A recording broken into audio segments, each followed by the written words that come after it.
country kinfolk, your Alabama cousin, JABO, ENT, Complete Game, ENT is in the building. And right now you tuned into another episode of the BnB Podcast, man. We got a very special guest. We got Edwin Jackson in the building, man. What's going on, man? Jab, what's good with you, man? You already know. But when we in town, got to come through. Yes, sir. Yes, sir. Long time coming, man. Glad to have you on the show, brother. We gonna start at we ain't gonna start at the beginning. We gonna start at the end. So you just hung it up, man. You just retired, man. Let's address the elephant in the room, man. Man, just hung up the cleats. 20 years in totality. Okay. 17 seasons in the league. Man, I've been through it all, man. Leaving it all on the field, traveling for all these years, you know what I'm saying, missing out on a lot of fam. So now it's time to repay back to the family, you know, all the years that I just spent away from the house, you know what I'm saying. I get to make up and catch back up with life, you know what I'm saying. Right. Okay, cool. Well, let's go back to the beginning, man. So where did that love for the game of baseball first come, or just the love for sports in general? Yeah. I mean, I feel like as a kid, man, growing up, we didn't have a lot of money, you know what I'm saying? All we had to do was go outside and play. So the love for sports came from that. It come from the childhood experience, whether it was football, baseball, basketball. I feel like we did all 3 year round, right? You know what I'm saying? Just from being outside and playing in the neighborhood. But the love for baseball, it grew as I got older, man. I feel like football was my first sport. Basketball, I was decent at, but I wasn't ever putting a work ethic at it aside from backyard basketball. And, so it was baseball and football. And as I got older, the comfort for baseball, it kind of grew on me and it attached to me, and that's where I was kind of led to. Okay. Football, what position you played in football, man? Man, when I was young, I was running back, and then as I got older, I was a receiver, but we didn't throw the ball a lot, so I was out there running dummy routes. So I was like, nah, coach, we can't do this. You know, we can't do this. Something got to give, man. And so I just kind of focused on baseball, and you know what I'm saying? I never knew I was getting to the league and nothing like that, but I knew I was pretty decent. Right. Okay, like take me to that high school, them high school years, man. That 9th, 10th grade year, you said you kind of fell in love with the game. Right. Was it an easy transition from coming from other sports to just going to baseball, or was it kind of difficult? Like I got to block all them other sports out and just really focus on baseball. Man, I feel like just from being younger and playing all of them so much that everything came naturally in baseball. You know what I'm saying? I was already familiar with the game. I already had developed skills just from being in the backyard. You couldn't be slow. Right. You know what I'm saying? Pickup games, nobody want to pick you. You don't want to be the last one to get picked. You know what I'm saying? You want to be the first. So, exactly. I mean, we just developed the skills in high school, man. I came up with shortstop. So I came up shortstop, 9th grade, 10th grade, 11th grade. I kind of was utility. But a lot of people don't know I ain't started till my 12th grade year. I ain't start on the field playing until my 12th grade year. It was in the outfield, a whole nother position that I grew up playing, really. That's crazy, man. Like, talk about some of the politics, and because you know it's politics on every level of sports. I mean, from the little league level all the way to the professionals. You know what I'm saying? Talk about some of the high school politics, man, and just being a kid having to kind of wait your turn. You know what I'm saying, to kind of get the exposure you need to get. I mean, I feel like the biggest thing is, man, you got the upperclassmen.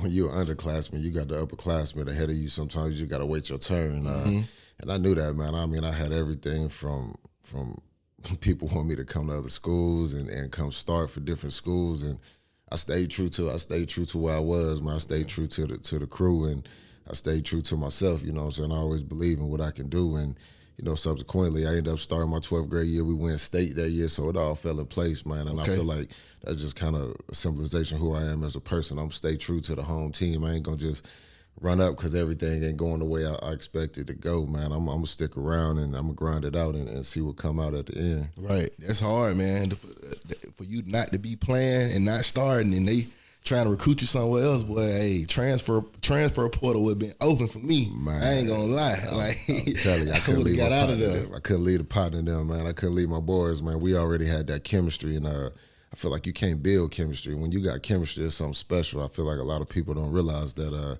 you can't buy chemistry, you can't recruit chemistry. When it's just something that got to happen organically, and we had that chemistry there.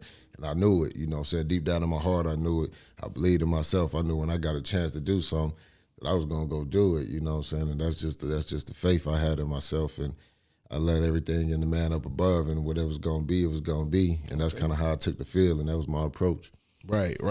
Okay, and this is Shaw High School, Columbus, Georgia. You know what I'm saying?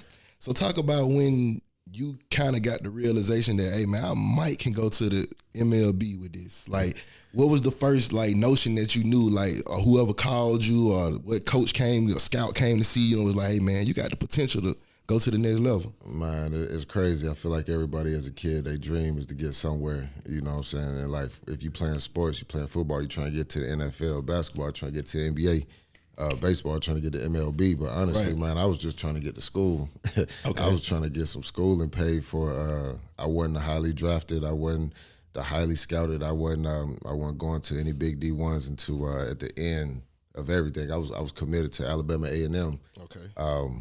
And at the end of the season, UAB came, and so I was just happy to get to school. And then all of a sudden, I get a call from the Dodgers saying, you know, we didn't select you in the 6th round. You know, and I'm like, all right, damn. So you didn't even know that there was a possibility you could get picked. They just called you and was like, hey man, we picked you up, bro. Your name was in the hat. I knew scouts was at the games because I had a couple partners, my boy Nick Long and Steven Register, you know what I'm saying, my boy Nick and Steve. So they was getting scouted, you know what I'm saying. So I'm thankful for them. You know, if it wasn't for them, then who knows where I would be. So, you know, I knew scouts was at the game looking for them, but I never knew my name was in the ringing. You know? So I mean, every game I'm going out there balling though, and eventually I can hear the scouts talking, but I never had talked to them personally. So I never had no kind of interaction with a scout personally, so I'm just still playing for school. Okay. You know what I'm saying? Trying to help help the folks, you know what I'm saying, with that school tab. Yeah. Hey, because college it's definitely expensive, you know what I'm saying? Man, that's a tab.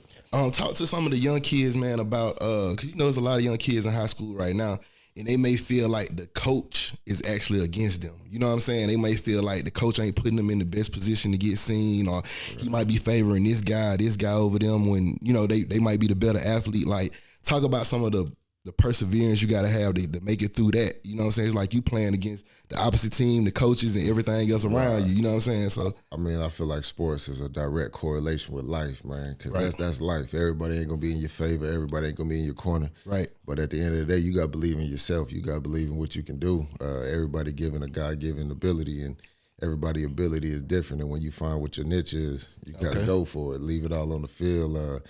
I mean, like I say, I'm the only person in my draft class to make it to the league. The draft class of 2001 with my organization. I didn't even know that, you know, until later on. But you just got to believe in yourself. I mean, I wasn't no success story right out the gate. Right. You know what I'm saying? I had to kind of grind and get it from the mud, and just believe in yourself. Like you're going to have days where you're going to have a confidence check. You're going to have days where you look in the mirror and you might have some self-doubt, but that shit can't stay around. You know what I'm saying? You got to get that up out of there.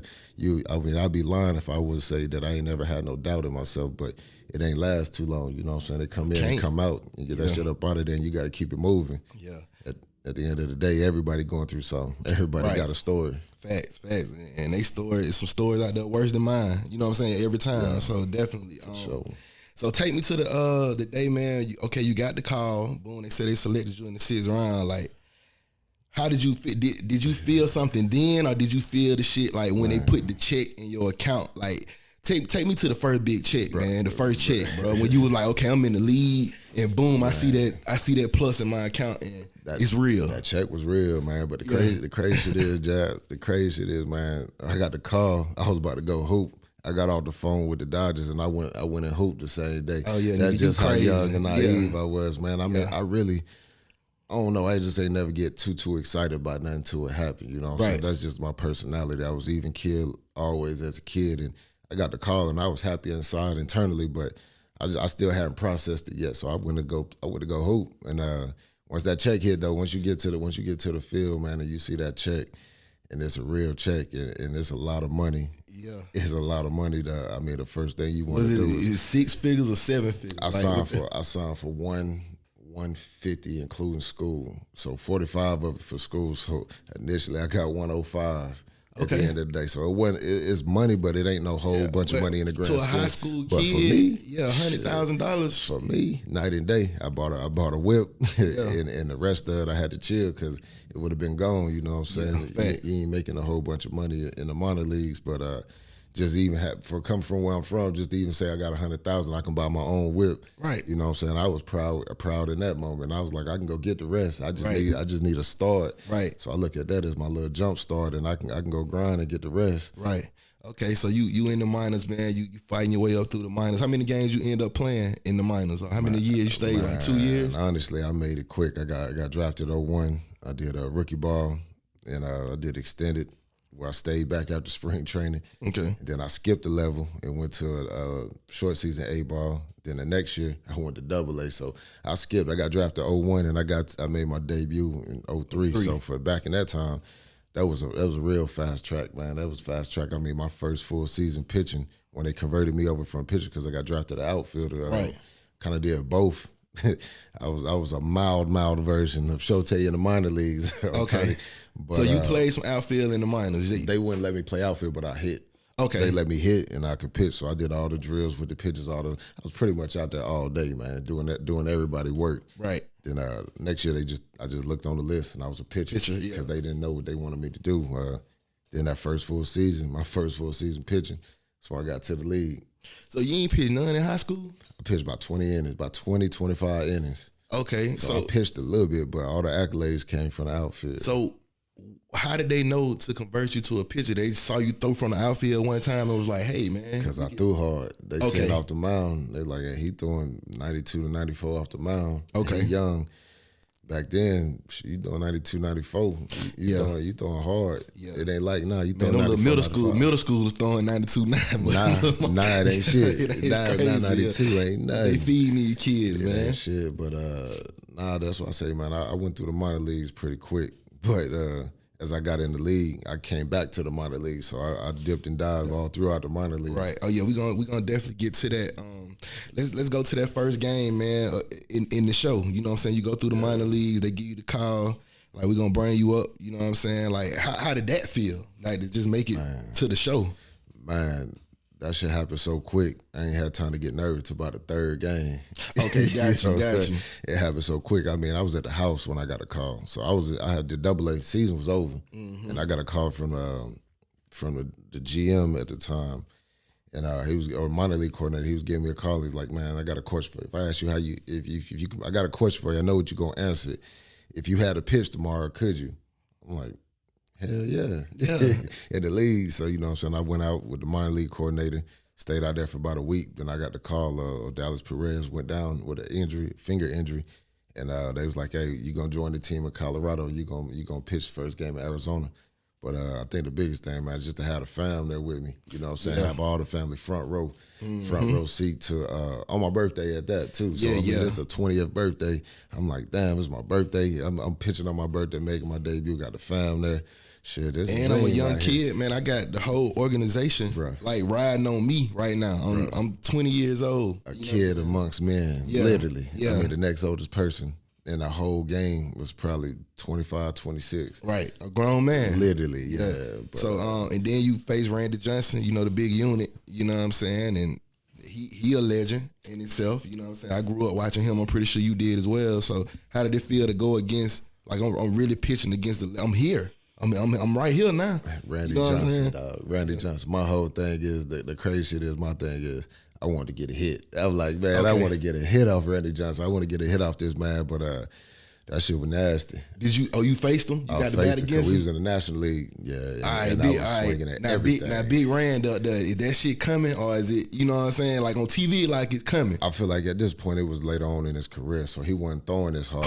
But his slider was still there. Right. That slider. I'm swinging that slider. It's about to hit me in the back foot.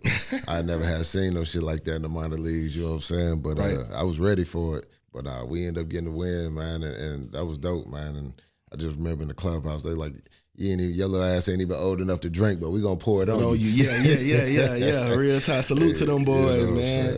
Yeah, that's dope. Okay, we're leaving the Dodgers. The next team was the Rays, right? Yeah. Okay, down to Tampa, man. I got traded to Tampa, and I just looked at it as a new opportunity, man. I mean, I'm used to traveling. I'm used to picking up, moving. So the shit part, the part about that wasn't nothing to me, man. Picking up and moving, I'm like, it's a new opportunity. I'm about to go. I just want to go play. You know what I'm saying? So I got down there, and honestly, man, I know a lot of people ask about all the teams. That was some of the most fun I had just because we was a young team. Everybody young. We got to grow up. We got to grow up together. That was my first time really getting to grow up with some dudes around my age in the league.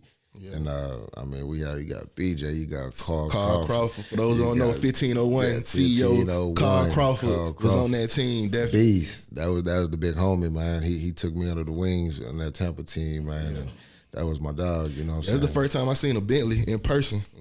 I was with you, and we went down to his crib, and yeah, he had that thing in there. You know what I'm saying? IG and stuff wasn't even out. It wasn't even popping. I couldn't even put it on nothing, but I saw it. That was the first dude. I'm like, damn, all right.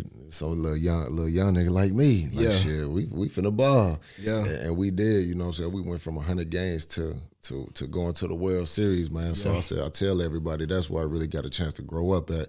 With a young group of a young group of niggas, really. Like that was the first team I've been on with some black dudes like that young that we all really kind of in the league together. You know what I'm saying? The Dodgers had a lot, but we was in the minor leagues together. But it was dope, man. That's where I really got a chance to grow up and kind of form into who I am. Okay. Cool. So from there, you bounce around a little bit. We go to the White Sox. We go to the Cardinals. D-bags. Yeah, D-bags. We got to talk about the no-hitter, man. Take us back to the night a no-hitter. You started your career off and you face Arizona and win, and then you go to Arizona and then you throw a no-hitter. Yeah. So like how was that no-hitter, man? Man, that no-hitter was crazy, man. It was probably the worst, ugliest, best, dopest, longest game in my career, man. And the crazy part is it was against my old team that I got traded from. You know what I'm saying? So everything becoming full circle is crazy how it worked, but I mean, 149 pitches, which you probably ain't gonna see no more in modern day baseball, man. 8 walks, so it definitely wasn't no walk in the park. It wasn't no pretty ass no hitter, but it was still a no hitter. You know what I'm saying? I look at it like this: I had 8 walks. I stacked the odds against me because I'm facing more batters. Right. You know what I'm saying? Facts. And to get it done with 149 pitches in the fashion that I did. I think the dopest part, man, was to see the love that I got from the Tampa Bay fans, man, because from playing there previously, the love that they still, I mean, the whole stadium was still there. Yeah. I mean, it's a standing ovation from the whole stadium, and you on the opposing team, so that love to feel when I go back to Tampa, that shit always dope. Yeah, salute to Tampa, man. I like Tampa. Tampa's a dope city for sure. Is. Tell me who was like one of the hitters that gave you the most trouble, like, throughout your career, you know what I'm saying? Like, maybe it been one or two or a couple of them, but who were those hitters that you like, man, every time I face this dude, I be throwing my best stuff and he still be getting me? Man, I definitely got him. I feel like younger, it was Luis Gonzalez. I don't know what he had on me. He had something on me. And then as I played more, it was McCutcheon. I know everybody. McCutcheon, LaCroix, and I would say Kobe Rasmus. I don't even know who that is. He salute to him. He's from Phoenix City. So he's from Phoenix City, Russell County, right around the way, around Columbus. But them three right there, man, they gave me trouble, man. They gave me hell. And you know what I'm saying? I told Kutch and LaCroix, I said, y'all the reason I came up with a cutter. They the reason I created a pitch call. I gotta get these motherfuckers out, bro. They on my ass out here, bro. Yeah. Speaking of pitches, man, what was your favorite your combo? Like when you come out, you know what I'm saying, your first, second, third pitch, like how you used to line it up? It depend on, man. I feel like I was always known for a hard fastball and a nasty slider. You know what I'm saying? Like, as I got older, you know, I developed a change up and then I threw in a curveball and throw in a cutter, you know, the kitchen sink. As these little youngsters, but I feel like coming up though, man, that was mostly what it was, fastball, slider. Okay. I think at one point, at some point, it was like the highest swing and miss rate on the slider in the league. So I was always known for that, but I had the fastball to go with it, so they couldn't necessarily sit on them. But yeah, that's what it was. Let's talk about some of this the clubhouse stuff, man. Like, what's some of the wildest or craziest things you seen happen in the clubhouse or that somebody did? Like, because I know you're around millionaires, so people might order lobster. They might do something crazy. They might, you know what I'm saying, whatever. Man. Like, whatever they do, like, I know the Spanish boys, they turn up. You know what I'm saying? So, I feel like I was on a team, man, that brought a damn. I feel like I was on a team that had a damn alligator in a shower like a baby crocodile taped up. One of them country boys had we clinched and it was a crocodile in the damn shower like with his mouth taped. I'm like, what the fuck? What? Yeah, crocodile, man. Whoever did that, y'all some wild niggas, man. Boy, yeah, but you see some shit, boy. You see some shit with them boys, man. I mean, from the snakes to the mouse in the bubble gum to the hot foot where they light motherfuckers' foot on fire. Oh yeah. But I feel like when they start playing with them real animals though, boy, people be getting up out of there. Though. Yeah, man. We can't play with no real animals, man. We don't want no PETA owners at all. You feel me? People getting up out of there, dog. It ain't no game. Let's talk about that World Series run, man. With the Cardinals with St. Louis. You know, a lot of players won't ever get to that level in their career. Like they'll play their whole career and never go to a pennant race or never go to a World Series or whatever. So how did that feel, man? Just finally after almost 10 years in the league, to finally get that thing. You know what I'm saying? Get that ring, man. Man, I'll tell you what, to be that last man standing on the field, it ain't no better feeling. Yeah. Like you say, you don't put in 100 and you didn't put over. You didn't put over 162 because you got playoffs. So it's over 162 games, and you didn't put all your blood, sweat, and tears, and you the last man standing. Like you say, you got some dudes that play their whole career and never even make it to a playoff game, a single playoff game. So to go to playoffs and then have a ring, that's something that you gonna always remember, man. That's you're a forever legend in that city for that year. Wherever you go, you bring out that ring, and it's always a story. So. I mean, when you out there and you didn't overcome everything, and you out there and you in that celebration, man, you turn into a little kid again, man. You got dudes out there crying, you screaming, your voice gone, and that's what the game all about, man. It's all about being a big kid on the field, but you just doing that at a high level. I think a lot of people get caught up in the business part of it, which is easy to do, but at the end of the day, whatever you play, you playing a game, man. You playing a game that kids playing right now. You know what I'm saying? You just doing it at a higher level. Right. Okay, let's switch gears a little bit. It's always the elephant in the room that is racism in the game. Right. Talk about that a little bit, man, and have you experienced any racism in the game? And if so, was it enough to warrant you to be like, I need to do something about this, or was it just that's how it is? Like, man, I feel like mostly every brother in the league didn't experience some kind of racism. It ain't necessarily coming out, you know what I'm saying, directly, but I mean, if you look around, I mean, we got 6% of the league black. Right. That's a low number. That's 1.5 person per clubhouse. Sheesh. And I ain't saying it's because of racism, but it's definitely an issue there. You know what I'm saying? It's an issue with blacks in baseball that need to be fixed, and it need to be corrected quick, fast, and in a hurry. You know what I'm saying? And to start with our youth. But I feel like everybody at some point, man, and then has some situations where we feel like we weren't treated equally. Whether it be the pay, whether it be the promotion, whether it be the amount of times you having to move around, whatever it may be. When you look in the mirror, sometimes it's hard not to feel like some of that shit that happened because you black. You know what I'm saying? Yeah. Hey, man, we'll clean it up, though, because, that's why we got the Players Alliance. We got minority baseball prospects. We got different organizations and different people coming to help, you know what I'm saying, support those efforts. You know what I'm saying? Definitely. Now, let's switch gears back to the financial aspect of, you know what I'm saying, coming into being a professional athlete. Like, how does it feel to be able to take care of your whole family? It's a two-part question.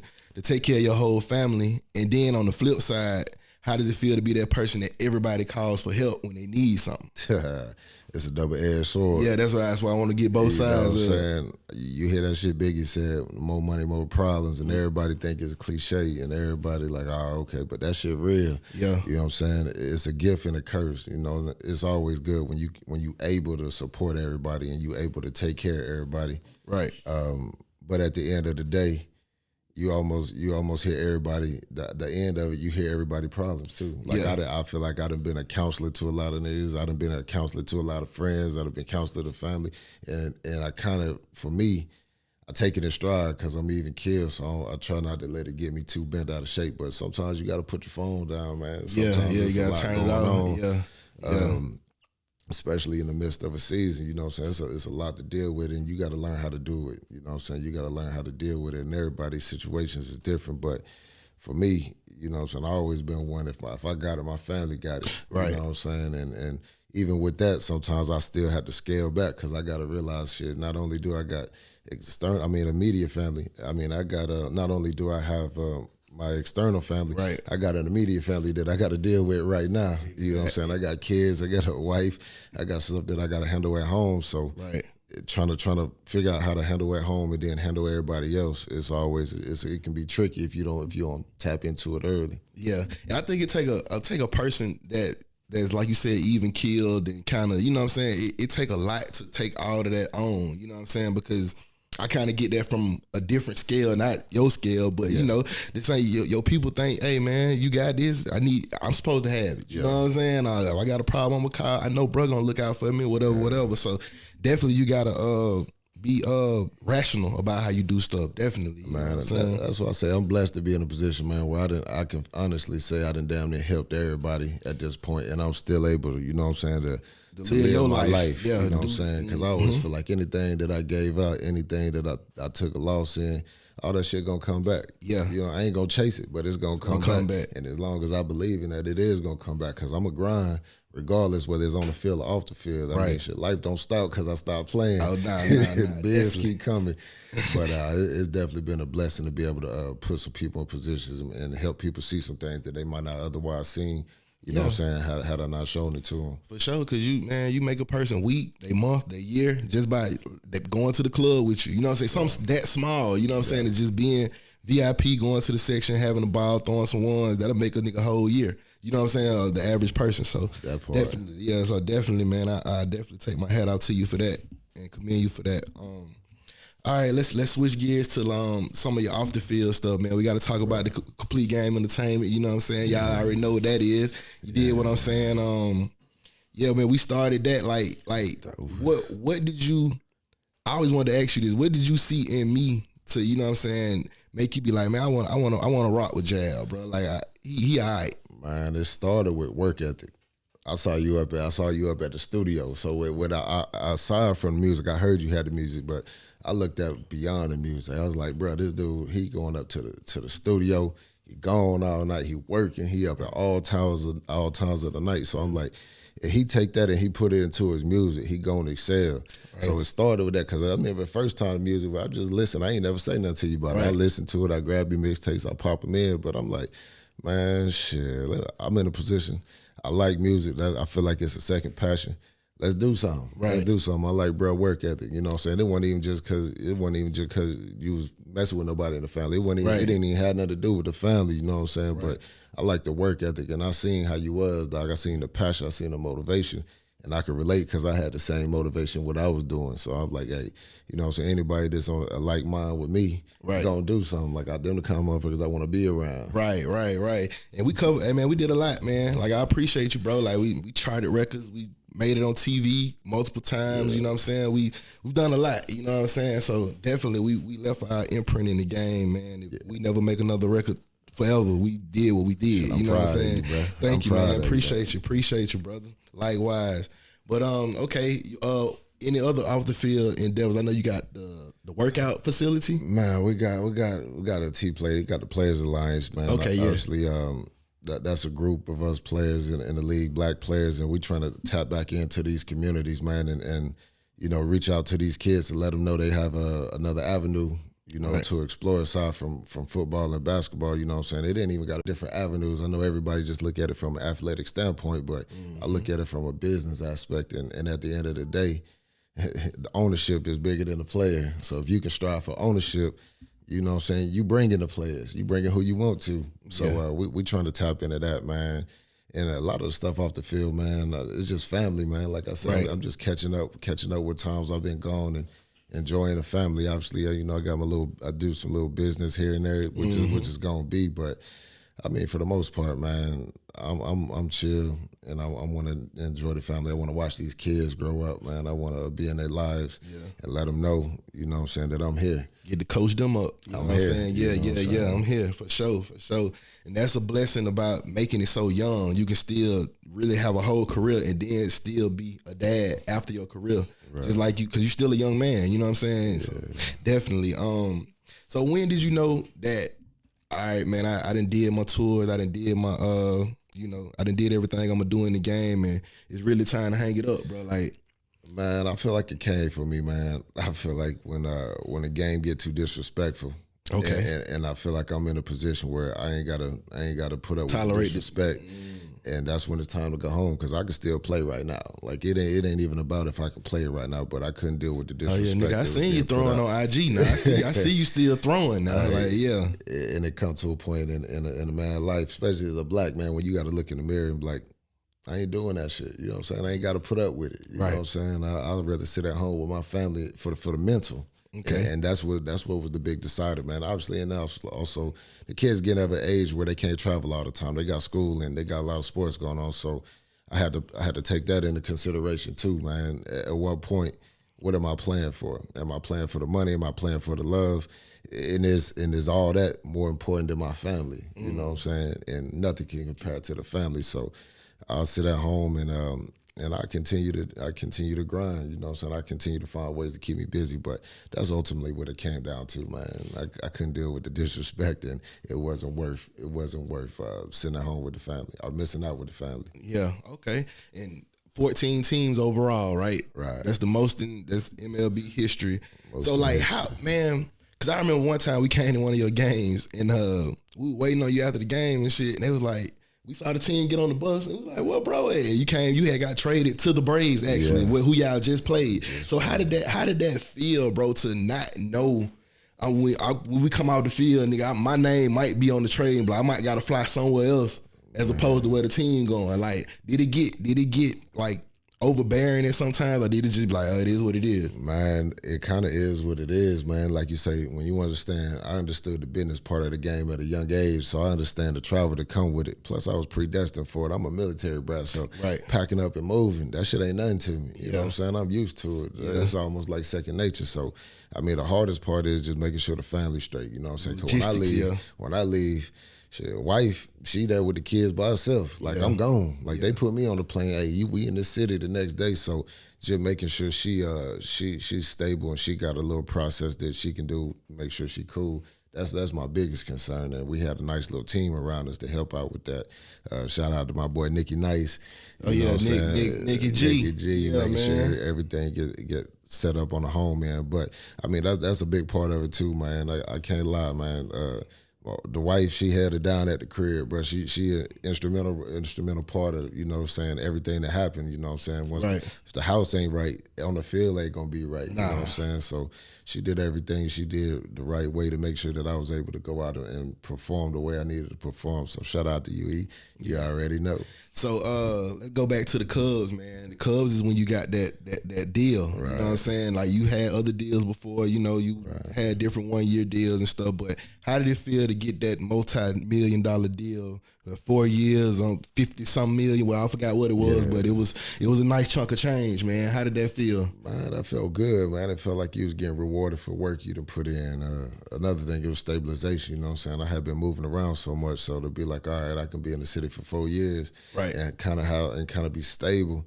Little peace of mind, man. And it ended up ain't staying like that. I mean, because they ended up being the first 2 years of my deal ended up being probably the worst 2 seasons I done ever had in my career. And I know everybody used to be like, well, is it the money? Is it the pressure? Is it whoop?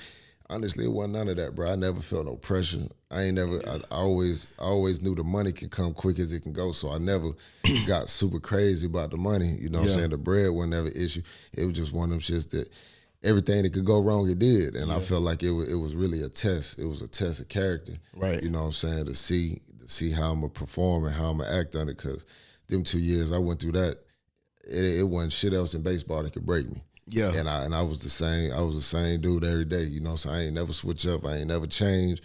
And I feel like a lot of people ain't really know that until I got DFA'd and I left there, and they saw the way the team supported me and the love from the team.